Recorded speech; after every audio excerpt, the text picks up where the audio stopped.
I? If you don't know who I am, I'm working hard in IT. Most people know me like that. I'm a Microsoft MVP and very convenient for tonight, a Veeam Vanguard. So I know a thing or two about Veeam. So if you want to find me, my blog, my Twitter handle, it's all there. So why a hardened repository in the first place? Well, unless you've been living under a rock, you might have heard about these nasty little things called ransomware and wipers, which is even worse than ransomware. You don't even get the chance to pay them off. They just want to wipe the data. So it leads to huge losses of productivity, your revenue, and your reputation. You might lose data they want to start selling on the internet. Paying is, well, not a great idea, though we understand why you might do it. But in some cases, it's not even an option. You're never guaranteed that you will recover your data. You can have insurance, but insurance is not going to save your company. And you are facing potential bankruptcy. And maybe in some countries like the United States, actually paying ransomware is now illegal. So there's that. Mitigations, I think we all know that. Physical security, hardening your fabric, making sure that your credentials are not laying around or can be easily retrieved by persons who shouldn't. Make sure that you have segregation of duties, that maybe certain people don't have all the keys to the kingdom. Segmentation and isolation in your network, always very important. And basically never have your backup fabric exposed to anything but itself, and make sure that it is not dependent on what it is protecting. And then all the little things that can get you your out of band management solutions. Some people tend to forget about these, but these are also ways into your environment. So take care of those. You also have to assume the fact that you will get breached. So that's zero trust nowadays. That means that you have to take care of that. And how do you do that? Defense in depth, right? You will have to slow down those attackers. You will want to limit the damage they can do to subsets of your environment. So if they're in, that they don't have the entire kingdom from step one. And it also protects against accidental and malicious deletions by employees that might not be too happy with you anymore. It does happen. And the air-gapped and immutable backups are actually your failsafe, because basically this is nothing new. Air-gapped backups have existed actually for a very long time, but we used to call them tape libraries, because if you take the tapes out of the library, well, they're air-gapped, you cannot touch them. So today we are so afraid of our modern society in IT that we look back to the past for protection. Now, going back to tapes isn't a great option for many people for various reasons. Those who has worked with tapes will know why. So we've invented let's say, other solutions like virtual tape libraries that can do write once and read many offerings. Then you have backup to disk that also exists nowadays. You have all the possible S3 compliant solutions going from AWS themselves, or Wasabi and Backblaze, cloud providers of S3 compatible storage, or even hardware solutions like Cloudian, or software solutions like Minio. So you have the choice there what to use. And that also gives you, with object lock, the potential for immutability. Now, what's missing is actually immutability on a file system that you can do yourself. And that's what we are going to talk about, the Veeam Hardened repository, which is basically a Linux box. Now, if you're ever in doubt why you might want to use immutability and protect your credentials as much as possible, why the need is there, the moment you have admin access to a server, you know it's game over. And the same goes for a Veeam backup server. This is a little PowerShell script, and I can just read out all the passwords used to connect to everywhere in your environment. This is a bad thing if you leave your credentials lying around, or that if they are easily retrievable. On the other hand, this is a nice thing to do because I've helped many companies retrieve their passwords they didn't know anymore because their IT vendor left and they had no clue how to get into their environment. So there's that. You can always use it for good as well. So the Veeam Hardened repository, let's take a look. It's new in Veeam Backup and Replication V12, and of course in all the new versions it's there as well. It has all the existing requirements they had for their Linux repositories already, but there are some additions. The most important thing is your file system must support extended attributes you can set with change attribute and set file attributes. So there's a couple of, your OS has to be modern enough. So it goes without saying, don't install it on a 10-year-old Linux distro. XFS support for a file system is highly recommended, and I'll get into that why. There are others that support it, but XFS has some capabilities that you actually really do want to leverage. So that's the one you want to use. It gives you flexibility because it's Linux and you can install it on whatever you want. So you bring your own hardware, you choose whatever you want. You can choose several Linux distributions. I tend to use Ubuntu because that's the one I'm the most comfortable with. And they offer you to use single-use credentials. You don't have to, but that is the offer. And basically, if you are going to build a hardened repository, that's what you must use and want to use, because otherwise you have the credential leaking potential again. And the single-use credentials literally means that you will just use them to add the repository to the Veeam environment, and then it will never be used or asked again, not by you. That means you don't need SSH enabled in production, which is kind of cool because that is not remotely, your system is not remotely accessible. That's why you also have to take care of the DREC, right? Disable it, unplug the ports, put switch off the switch port. As no credentials are stored, they cannot be stolen. And it's quite easy to set up and use, actually. Let's go and have a look here. What is so special about XFS? Well, most of people who work in a Microsoft environment might have heard or used REFS. Well, basically, they have the same capabilities when it comes to block cloning. That means with an ordinary full backup, let's say you make a full backup consisting of number of blocks, and then you do incremental block backups. So every block that is changed is, well, written down to your backup repository. But when the moment comes to create a synthetic full backup, you have to make an extra copy. So you copy A2, you copy B0, and you copy C1, and you create a new synthetic full. So that consumes space and it takes time. With synthetic operations, with block cloning, basically you don't copy all the data. You just refer to the already existing blocks on your storage system. So it's very fast and it saves space. And guess what? This behavior is very welcome when you do immutable backups. So the file system of choice, as we said, XFS. And basically everything I talked about just now is what you want. But what is also important, XFS has that immutability flag in Linux, which means that you can mark files as immutable until a certain date. And that's nice because you cannot delete what's made immutable. And the Veeam backup change also, they must, of course, be able to handle that. That means that a forever forward incremental will work, but reverse incrementals don't. So you cannot use every type of backup with immutability because, well, if you have to change the files that are immutable, you can't. So you have to use a backup mechanism that works with that concept. Okay, that's obvious. So there we go. The forward incrementals and the periodic synthetics or active full backups are the ones that are supported, not the other ones. That's what I mentioned already, so that's good. And then father-son settings are also important, especially for the backup copy jobs. You have to set them. You cannot leave them lying around forever because the entire concept of immutability means that you have to close a backup chain at a given moment so that the backups can expire. And finally, after their immutability period has expired, you can delete them. Otherwise, you would have a need for endless amounts of storage, which a lot of cloud providers or hardware vendors would love, but it's not very realistic.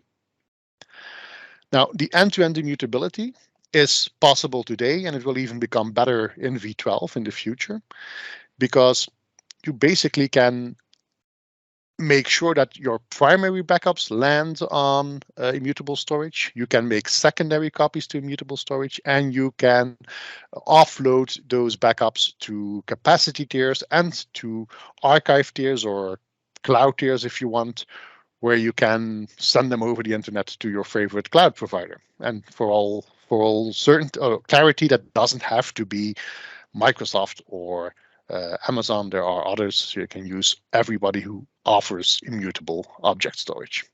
Now, in Veeam, there's a concept of a scale-out backup repository, and that has a performance tier and a capacity tier.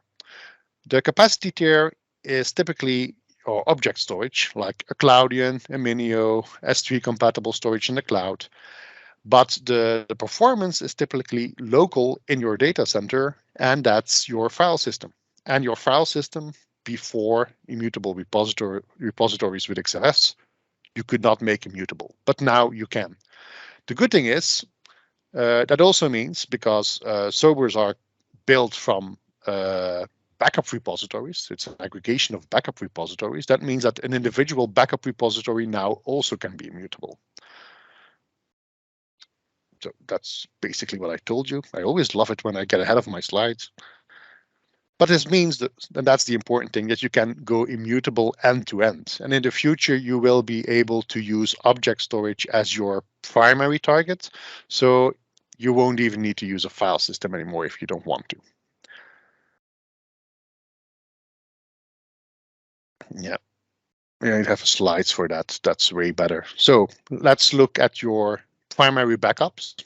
You have a choice of what you use, direct attached storage, a NAS, dedupe appliances, whatever.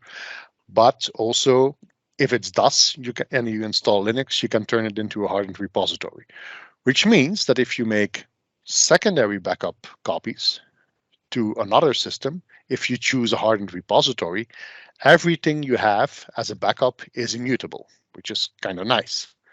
So this is just with standalone backup repositories. If you take the SOBR, well, you can play the same game. You can have your performance tier, and instead of selecting one of these options, you take again your hardened repository, and then you will have your capacity tier, and then you have a choice, right? You can have S3 compatible storage, you can have Amazon S3 storage, and if you select the correct one, well, what do you have? Immutability. And then there's even an archive tier, where again you can choose what to use. And let's complete the picture. The immutability is really end-to-end, because if you select the correct ones, you have it. Right now, in the future, Microsoft is working on this, that they will also have immutable object storage in Azure. The only difference is that, as far as I know, Microsoft has no object offerings outside of Azure, not with partners, not with appliance vendors, whilst the object world with S3 is very rich. You can have software solutions, appliance solutions, hosted solutions, cloud players next to Amazon. Everybody who wants to use it can. And what is now very important to realize with immutability is how this actually works and what the effect is on your storage. First of all, it's very important that you know that immutability and retention are not the same thing. Some people say we cannot use immutability, we don't have the money for the storage.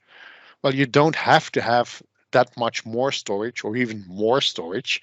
You just have to know how it behaves. And you have to set realistic expectations. It's very easy to set your immutability to 3 years and shoot yourself in the foot. But that will not help you in the case of a ransomware event, because who is interested in the financial database of 2 years ago? Well, maybe the tax office, but normally not your accountants. So how does it work? Let's say you have a weekly backup schedule. On day 1, you create a full backup. And all the other days of the week, you create incremental backups. Then you create your synthetic backup again, and you go on like this, and so on and so on. However, with immutability, you have said that your backup should be immutable for 10 days. So what is going to happen? 1, 2, 3, 4, 5, 6, 7. 1, 2, 3, 4, 5, 6, 7. 1, 2, 3, 4, 5, 6, 7. But when does the final period for immutability start? Well, at the last backup of a chain you are closing. So over here on day 7, you've created your last incremental, and then you create your new synthetic full backup, which means that this chain is closed. Oops, this chain is closed. So from this day plus 10, that's when these files will become deletable. But until that date, 10 days from the last active backup in that chain, you will be immutable, and so on. So this is just a sliding window of immutability. So the most smart thing to do is to match your retention period with your immutability if you can. You don't have to. You can make your immutability shorter. You can also make your immutability longer, but then if you expect your maintenance jobs of your backup software to just delete the files, you will just get a warning message. Yeah, the retention policy says I can delete them, but they are marked immutable, so I will leave them alone until they are deletable. And that's basically how it works. With the grandfather, father, son backups, you need to be a bit more careful. You have these SOBRs with capacity tiers. So what does that mean? If you have grandfather, father, son, is that you keep certain full backups for a longer time, for a week, a month, years, whatever you define. So the retention policy follows the settings for the backup repository, the number of days you set there. But of course, when it comes to the GFS copies, they will have to wait until, well, the longest retention period, which could be weeks, months, or years, depending on what you set. But remember, it's only the full backups in GFS retention, so you won't have to keep all the intermediate incrementals as well. So that's a good thing to know. What's also important, and it is very Veeam specific, but you have copy jobs and move jobs to capacity tiers. Copy means, oh, I'm copying the data that I have on my performance tier to my capacity tier. Move actually says I will move them there, so they will be deleted from my performance tier. So you save space on the performance tier. But a move, of course, means that you would delete these files. So the move will still work, but it will only work when the immutability period has expired. So choose your immutability period, let's say, with some care and some attention. Yeah, as we said already, you can have a SOBR without a capacity tier, or you can have a standard backup repository. It's the same deal. You have your immutability period set for that backup repository, and you have to have a certain grandfather, father, son lifetime. So you have regular synthetic backups so that your active backup chain can be closed, so the immutability can start to expire. And if you have your GFS set, yes, then that file will have to last as long as the longest retention period that you have set. So if you say, I'm keeping 4 weeks worth of backups and you make 7 incrementals a week, that means that you have 4 full backups as well that are immutable for that period, a month. If you say it's 3 months, then it's 3 months. If you say I want to keep one of my backups for a year, then, well, the immutability period for those GFS files will become a year. So beware of that. Then basically what we discussed and what we've shown. Now, a Linux repository, I'm going to walk you how to deploy it and literally walk you through it with slides, because I'm filling in for somebody and my lab, as this is a public holiday, is back at home and it's shut down, so I can't get to it. But what are we going to do? We are going to provision storage, right? So on your Linux box, what you are going to do is you are going to list the storage you have in your server. You're going to pick out the storage that you want to use, the disk you want to use, the volumes that you've created that you want to use, and you're going to format them with XFS file system. The commando is important because you need to set the size to 4K. You need to use reference linking because that will enable the synthetic operations, and you need to enable cyclic redundancy checking because that's what you need for XFS with block cloning to work. So you format it, and once it is formatted, you will make a volume where you can mount that disk. To do so, you just run this command so you can find the UUID of your disk, and then you just add it to your fstab file so that that volume will be mounted when you reboot your host, which is kind of nice if you want to write data to it. Other things, that's it for storage, actually. You're done there. Now, when it comes to time sync is a bit of a thing you need to think about, because if your time is out of sync and you are banking on immutability, or your time sync isn't secured enough and people could start manipulating that, they could potentially have your backups or your immutability expire before you want, and they could start deleting your data. So the idea is time is important, but if you cannot secure it, turn it off and rely on the internal clock, which can work for many people, but as you know, internal clocks tend to be a bit off. So depending on how much off that is, that might not be for you. It also makes it more difficult to correlate logs, so think about that. If you cannot do that, a GPS or a radio NTTP dongle like this, you can attach to your server. That also works fine. But a little reminder, in a lot of data centers, those are actually sort of concrete buildings with a lot of steel in the concrete and then a lot of steel in the racks.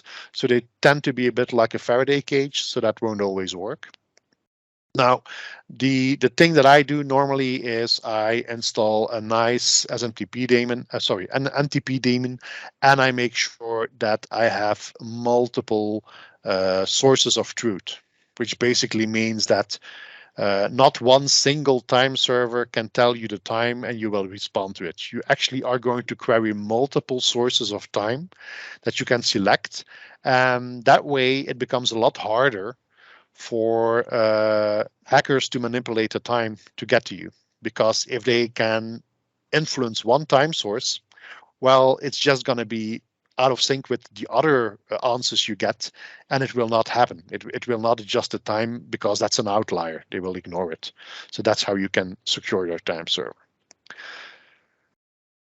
Then SSH, as we said, is only required at the moment you add the server to the Veeam backup environment, and then you're done. So to do that, you want, of course, SSH to be installed, and you will make sure it's running. You have to, if you have the firewall running, which I advise you to do, allow SSH in there, and then you add a repository. At that moment, you can disable SSH and you can block it in the firewall because you do not need it anymore. So this is the only time you need SSH. Well, I'm lying. You need it when you have to update the software bits from Veeam on the repository, but we'll take a look at that later. But otherwise, for production, SSH, disable it, block it, not needed. What else can you do? What I do, I install MFA on my Linux machines, and I make sure that whether I'm addressing it from the console or when I'm executing sudo commands or I have to connect to SSH because I needed to enable SSH because I need to do some maintenance on the machine for some reason. Even if SSH is then enabled by me via the console because I need to remote in or let somebody else remote in, they still have to authenticate over MFA before they can get in. And then there's all kinds of tricks to go the extra mile to secure SSH. They're all very good, you know. You don't want empty passwords, you only allow certain people, certain user accounts to log in. You give them a maximum number of connections that they can have at a single time. You can play with the timeouts, with the maximum authentication attempts, etc., etc. On the other hand, know that this is not a server where you will have dozens or hundreds or even thousands of users. You will basically have only two. One for administration, which is not used by Veeam, and one for Veeam itself, but you don't need the password of that one, and it doesn't need SSH enabled most of the time. So you can do this, but it's not too bad if you don't. So now you need an account for Veeam to work with. So basically what we're doing here in Linux, we are creating a user account, the Veeam repo user. We give it a password, and then we add it to the sudo users group. Basically, I only do this for adding the machine to the Veeam backup environment, because afterwards we will just take the sudo rights away from that account. What we will do is we will grab the ownership of our backup volume for that user. And then we say the only one who has any access to that volume is that Veeam user. So that's basically really what we do.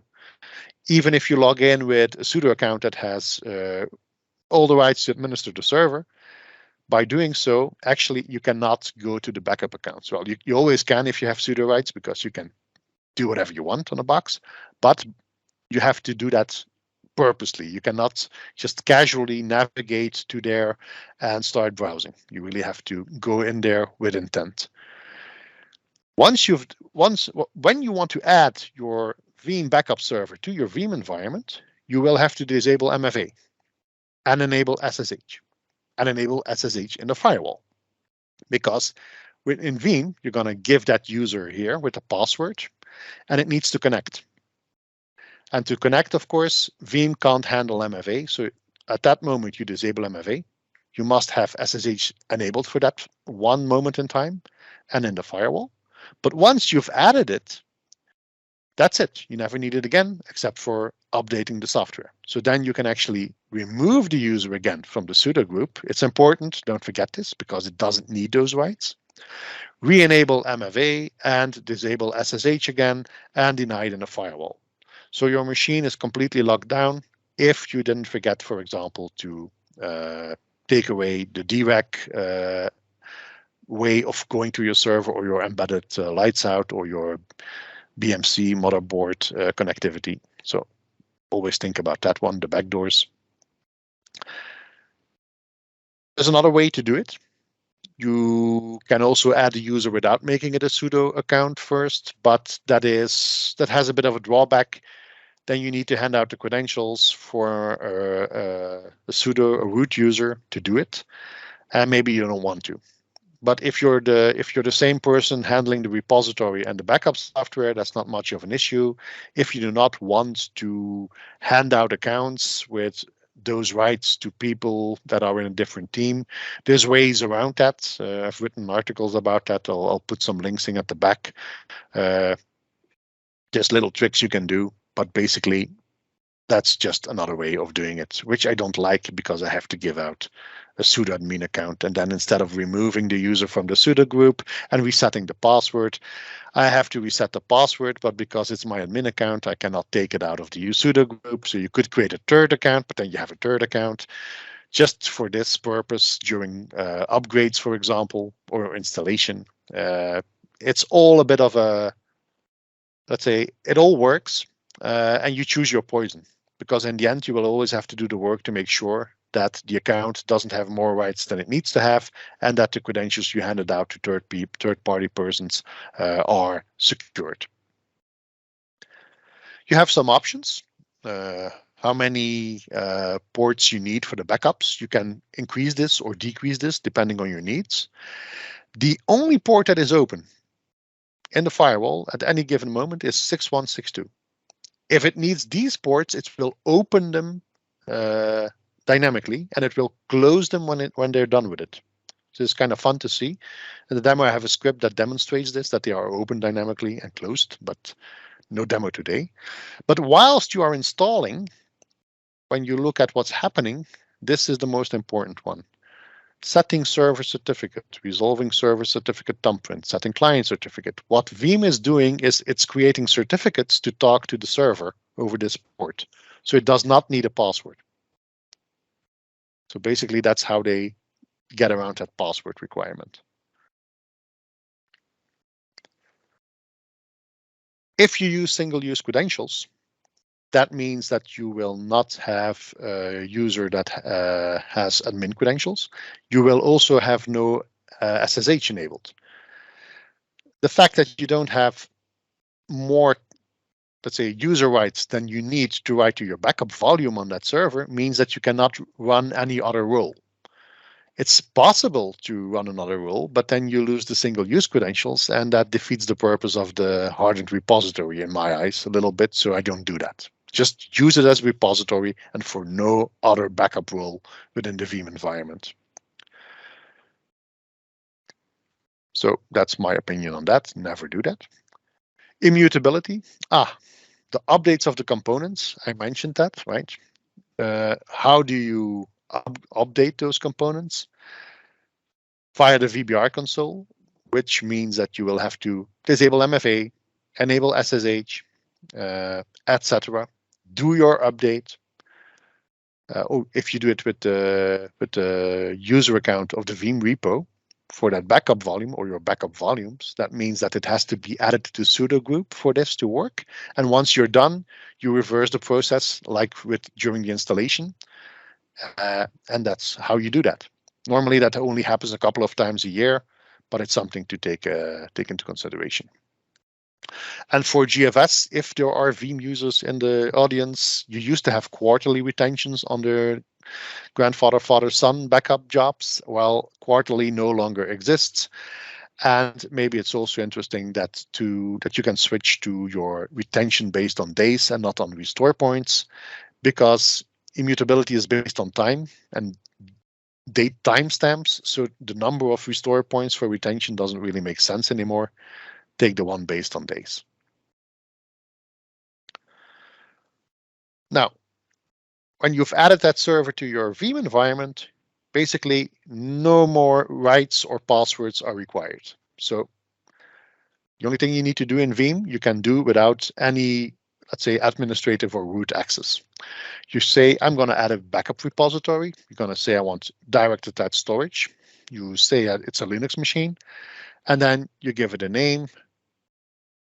And if you've added your server and that succeeded, and you take your server that you just added, it will list the available storage, which you will select, and then you will start configuring it.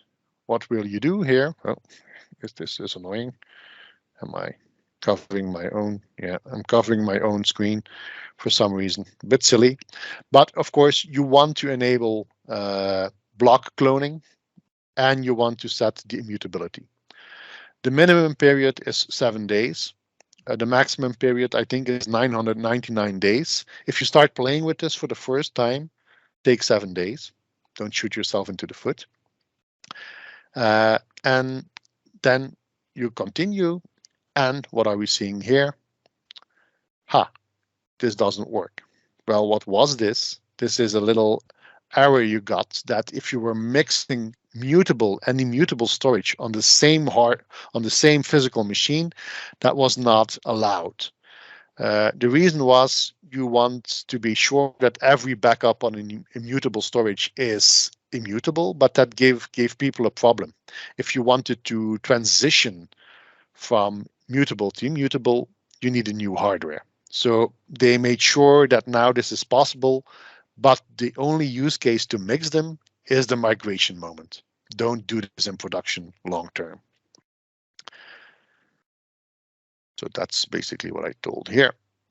What you can also, of course, do is when you are moving to the immutable repository is what I do, at least, is I let the old backups expire and I just send the new backups to the immutable volume, and then I don't have to bother with migrations, right? I just let the old backups, their retention time, I let it go. And once that's done, I can decommission the hardware or remove the volumes, and I just have an easy transition process without too many manual labor involved. That's the easiest way of doing things. Yes, you need the capacity, you need the hardware. If you don't have that, that's a bit of a problem, but then you probably have another problem. Are you going to throw away your current backups to move to a new backup system? Well, probably not a good idea. So what kind of jobs can you back up with that? Well, basically you can do all kinds of funky stuff, but you know, the type of backups that you have to make have to match that immutability mindset. So as I said, forward incremental, yes. Backup or reverse incremental won't work. So that's something you need to take care of. Also, if you have no grandfather, father, son settings, well, active backup change have to be closed or they will never be able to expire.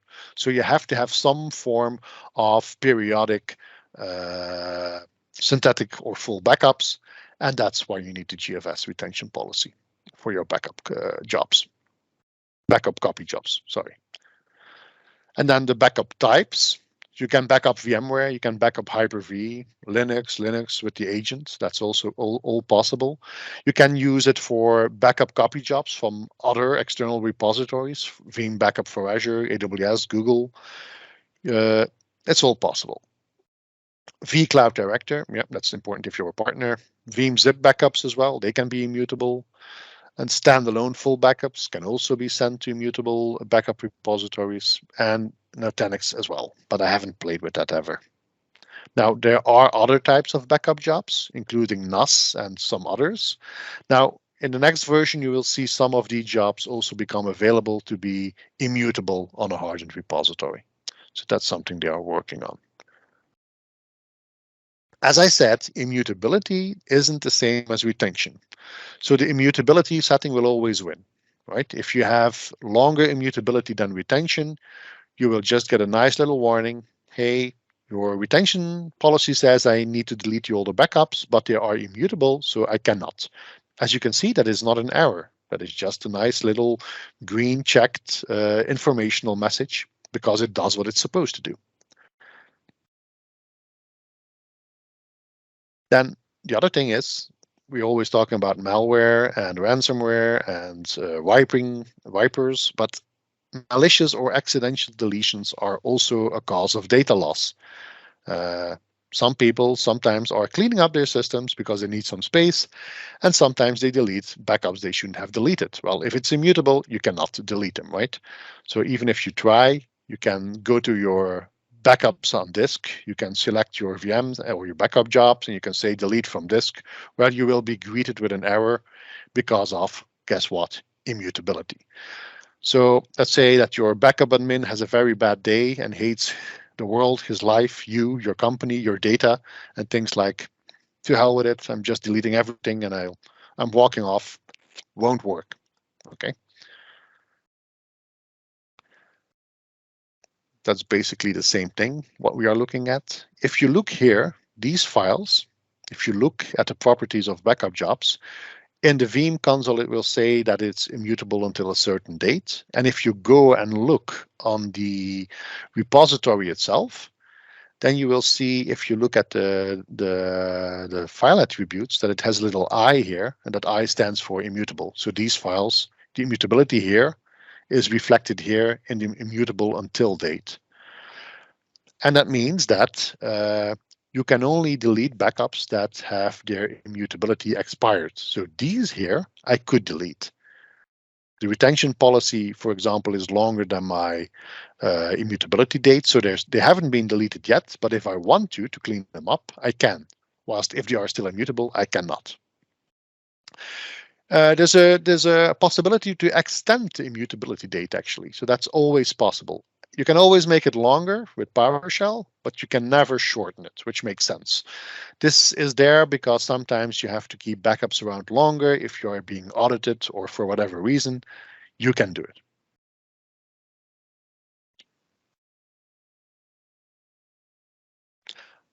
Yes, in VA you can play a bit with the immutability dates, but there are some limitations. You cannot make it shorter than certain requirements that you have for keeping them around. So this is with a big star. Now, how does this actually work? You have installed your immutable repository, and your Veeam backup server sends data to the immutable repo.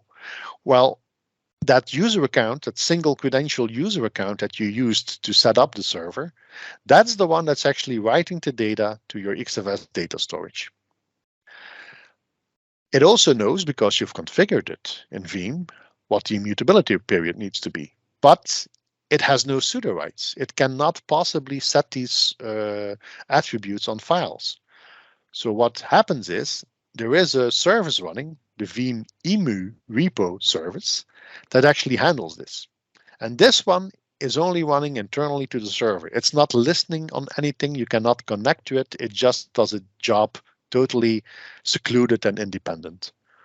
So the one that you are interacting with via certificates only can write data, can perform, let's say, cleanups if the immutability has expired, but there is a completely isolated separate service that has the rights to set the attributes or remove them, which takes care of the immutability. So show me a demo. I wish I could, but unfortunately, as I said, the lab is down. But look here, I have a screenshot for you of me running that nice little script that shows that the ports are being opened dynamically and they are being closed dynamically. So here the backup jobs are running at full speed and you see all the ports being opened. And here the backup jobs are winding down. They're almost done and you can see we have a lot less ports. So that's a kind of cool, interesting thing to have. Ports in a firewall being opened on demand, on the fly, as needed, and closed again. That's kind of cool. Now, the key takeaway points. You do not store credentials for your hardened repository in your VBR server. So that means even if you take over the server as a bad actor, there is nothing to hack, there is nothing to find, there is nothing to expose. They cannot be compromised. Authentication to that port 6162, the only one that's running by default, is via those certificates it created during installation. So that means no SSH is required. You can just turn it off. That's the only thing that's running. The repository account, as we said, has no sudo rights whatsoever on that repository server. Basically, it can only write your backups and do full synthetic backups and delete backup files that have their immutability expired when the retention policy tells them to do so. But other than that, it can do nothing on that server, and that's how it has to be. So, and the sensitive actions we were talking about, well, the special Veeam Emo repo service is the one responsible for that. Now, it's very important to realize that if you gain physical access to that box, that you can always hack the box or manipulate the box to become root. Right? I mean, if somebody knows a little bit about Linux, if you go into the recovery console, you can open a root console, and if you're root, you can issue commands to remove immutability attributes.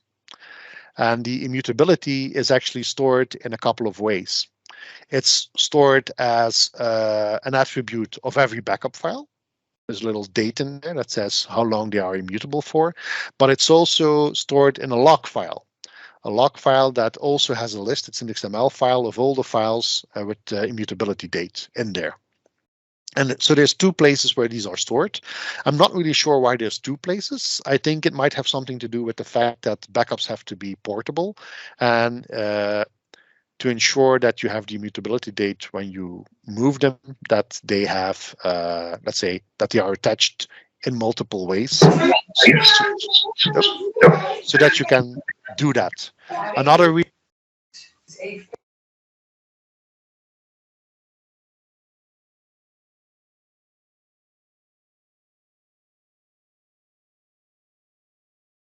You're muted by accident, Didier. If you could unmute yourself, sorry. Oh, sorry.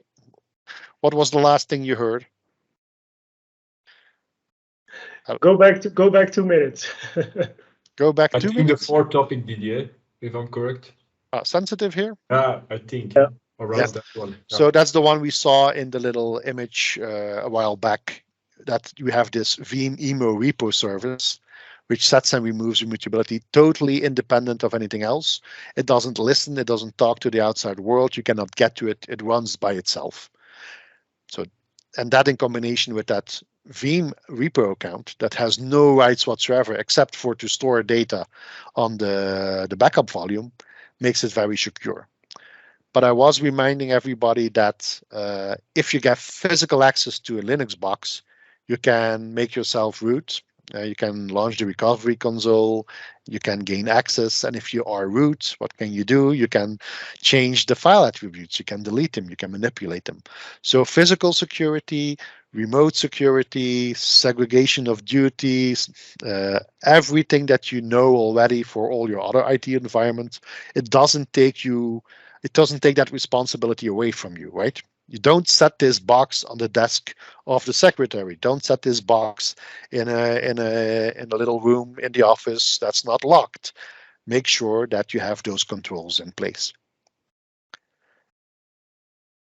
Now, good thing is there's a industry organization that actually certifies backup solutions for the financial sector in the United States.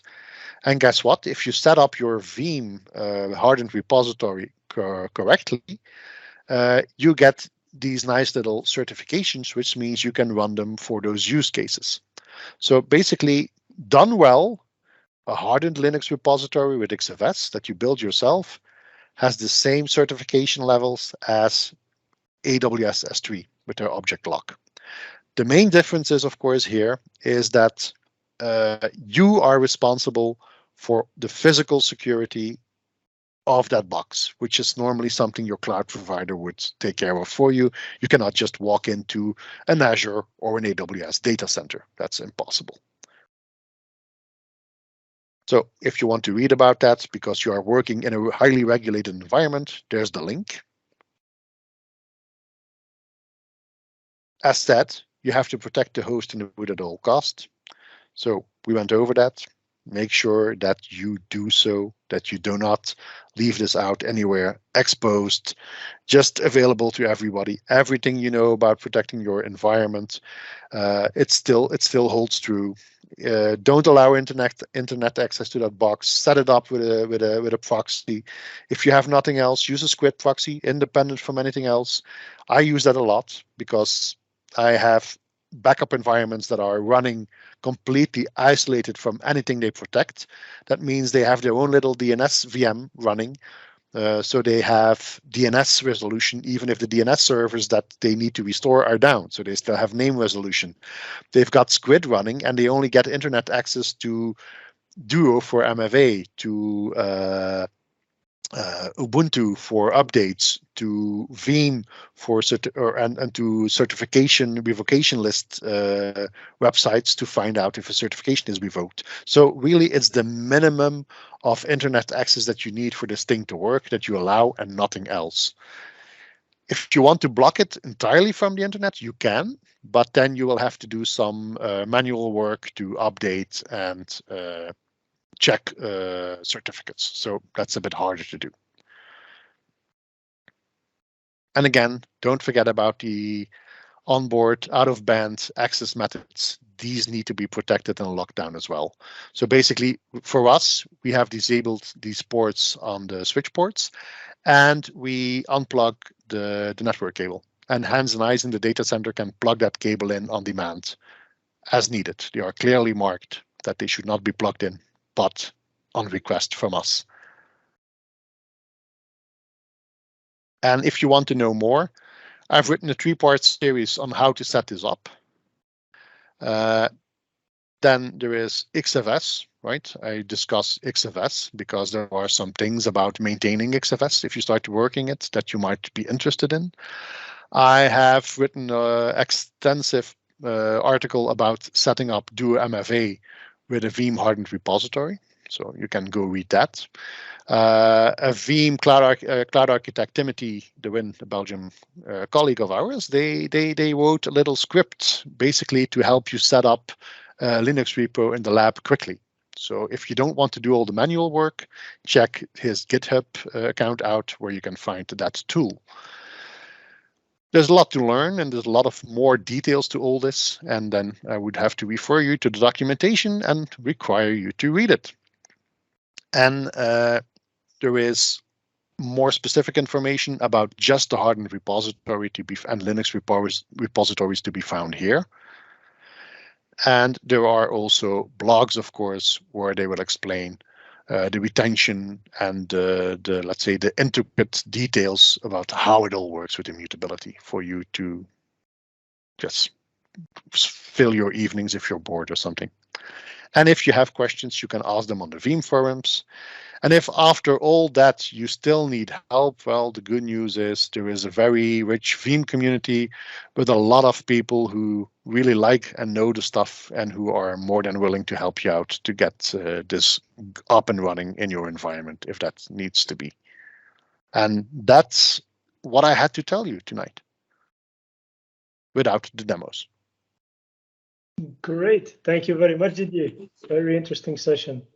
And it seems not to be a problem to talk about it for 45 minutes. No.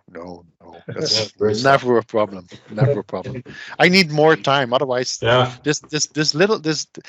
But it's a bit of a balancing act. There's a lot of little details, and and I'll confess this publicly. The issue I have with this presentation is it works fine for an audience that knows Veeam. If it's an audience that has never worked with Veeam, it's a bit harder to give this presentation. So that's the only drawback of this one. Yeah. Cool. So yeah, thanks again, Didier, for filling in at such a short notice with a very interesting topic. Appreciate it. Good to have you